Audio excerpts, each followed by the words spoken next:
वैष्णवी और लॉर्ड कल्की के बीच में क्यों नहीं हो सकती? थर्ड पार्टी की एंट्री, बीच में आना मना है, इम्पॉसिबल। हेलो फ्रेंड्स, देवी वैष्णवी और लॉर्ड कल्की के बीच में किसी भी पर्सन की, चाहे वो स्त्री हो, पुरुष हो, बड़े से बड़ा भक्त हो, उसकी एंट्री क्यों नहीं हो सकती है? देवी वैष्णवी कौन है? देवी वैष्णवी आदि शक्ति हैं, यानी जो परमात्मा का परम ब्रह्म स्वरूप है, उसकी वो स्त्री हैं, उसकी पत्नी हैं। वो इस तरह से उनमें समाई हैं कि शिव शक्ति में भेद करना भी संभव नहीं है। यानी शिव और शक्ति की ऊर्जा ही परम ब्रह्म परमात्मा की परम चेतना की ऊर्जा है। शिव और शक्ति की संयुक्त लव ही परमात्मा है। और अवतार रूप में इस युग में युग परिवर्तन के समय में यही श्री कल्की और माँ वैष्णवी हैं। अब इनके बीच में थर्ड पार्टी की कोई संभावना क्यों नहीं है? क्योंकि प्रथम तो यही मूल चेतना है, बाकी सभी चेतनाएं यानी जीवात्माएं इनका प्रतिबिंब हैं। दूसरे, हर चेतना में ये दोनों ही स्थित हैं, यानी इस संसार में कोई भी ऐसा नहीं है जिसका कारण स्थूल और सूक्ष्म शरीर इनके संयोग के बिना बना हो। ये ही सृष्टि के रचयिता हैं और सबके माता पिता भी हैं। क्या आपने ये कहानी सुनी है कि जब भृंगी ऋषि को, जो भगवान शिव के परम भक्त थे, लेकिन उनको माँ पार्वती से बड़ी जलन थी, वो ईश्वर का तत्व जानते नहीं थे और भगवान शिव को ही परम भगवान समझते थे। आदि शक्ति का तत्व और महिमा उनको पता ही नहीं थी। ये बिल्कुल वैसे ही है जैसे आजकल अब ब्राह्मणिक फेथ वाले हैं। स्त्री तत्व, नारी तत्व, शक्ति तत्व को वो सिरे से इनकार कर देते हैं, उसको स्वयं के अधीन समझते हैं और परमात्मा मतलब ऊपर आसमान में बैठा हुआ कोई पुरुष समझते हैं, जिसे वो अल्लाह और गॉड कहते हैं। तो भृंगी ऋषि ने नहीं पहचाना माँ को, नहीं जाना कि माँ शिव की प्राण प्रिया हैं, जिनके बिना स्वयं शिव संभव नहीं है। तो नहीं जाना भृंगी ऋषि ने कि माँ शिव की प्राण प्रिया हैं, जिनके बिना स्वयं शिव संभव नहीं है, और निश्चय किया कि वो परिक्रमा करेंगे मात्र शिव की।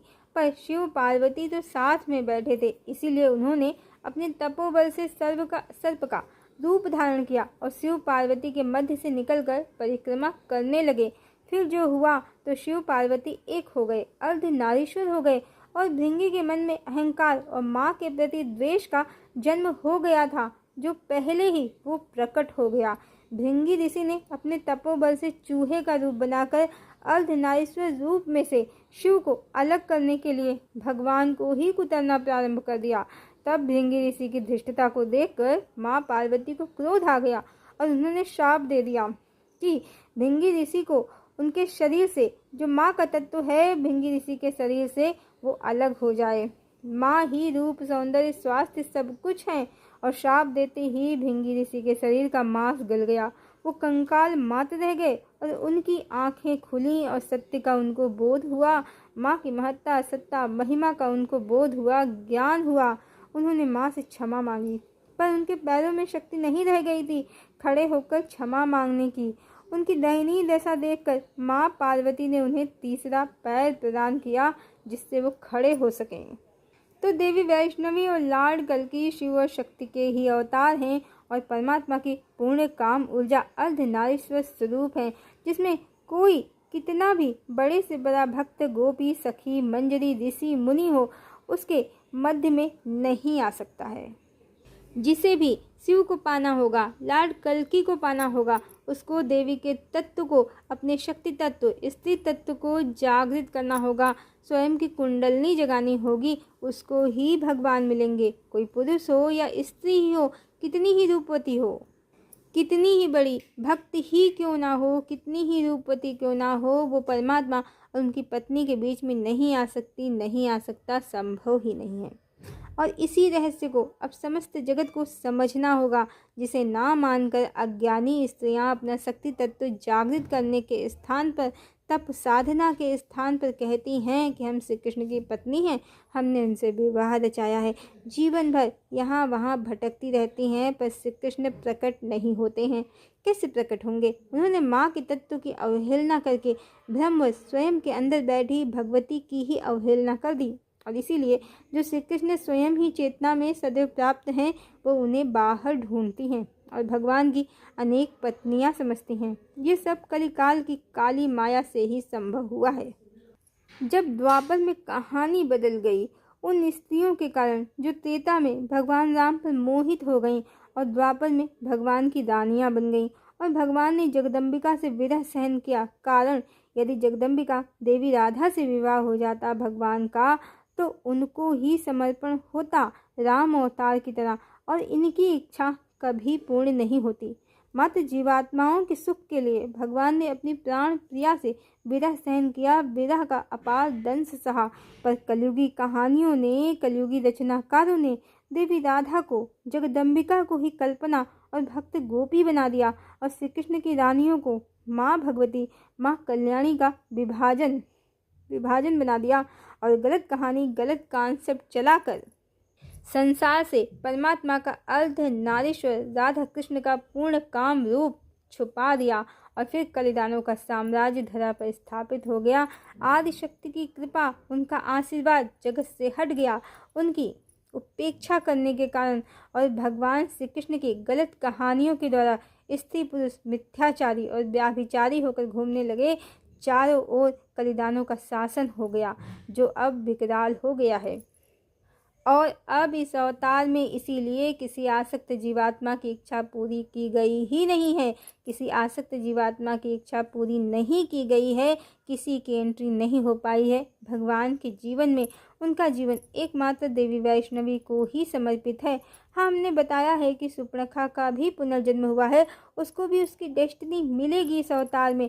इसको अपने पिछले वीडियो सुपर्णखा का पुनर्जन्म इसमें अच्छे से एक्सप्लेन किया है, वीडियो चैनल पर अवेलेबल है, आप देख सकते हैं।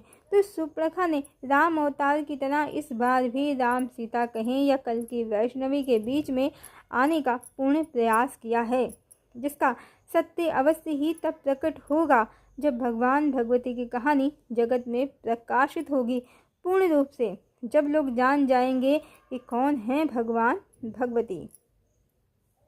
जैसे भगवान राम और देवी सीता की कथा आज सब लोग जानते हैं, वैसे ही उनकी भी कहानी लोग जानेंगे। तो इस बार भी सुपर्णखा ने अपने पिछले कृत्यों को दोहराया है, नई स्क्रिप्ट, नई कहानी में नए तरीके से। पर एंट्री उसको नहीं मिली है इस बार फिर से, और किसी और को भी नहीं मिली है। और यहीं से श्री कृष्ण अवतार से उत्पन्न हुए सभी भ्रमों का नाश हो जाएगा, और परमात्मा का अर्धनारीश्वर स्वरूप जगत में पुनः प्रकाशित होगा, जो सतयुग का आधार है। मायावी तिलस्मी कहानियों का अंत होगा। प्रेम और सत्य और समर्पण ईश्वर के हर जन्म की कथा का और इस जन्म की कथा का सब जगत में प्रकाशित होगा, और सब मनुष्यों, स्त्री पुरुषों को सत्य का पूर्ण ज्ञान होगा कि राधा कृष्ण, सीता राम, श्री वैष्णवी कल्कि स्वयं परमात्मा और संसार के माता पिता हैं। लोग उनकी संतान हैं, पर उनके पत्नी पति वो कभी नहीं बन सकते हैं। हाँ, स्वयं के राधा तत्व को जगाकर हर कोई स्वयं में कृष्णत्व या शिवत्व या ब्रह्मत्व को प्राप्त कर सकते हैं, जो ईश्वर को प्राप्त करने का सही तरीका है। पर माँ आदिशक्ति का स्थान लेने की किसी भी स्त्री में क्षमता नहीं है, और जो भगवती को भगवान से अलग करना चाहेगा कोई पुरुष, तो उसका रावण जैसा ही हश्र होगा।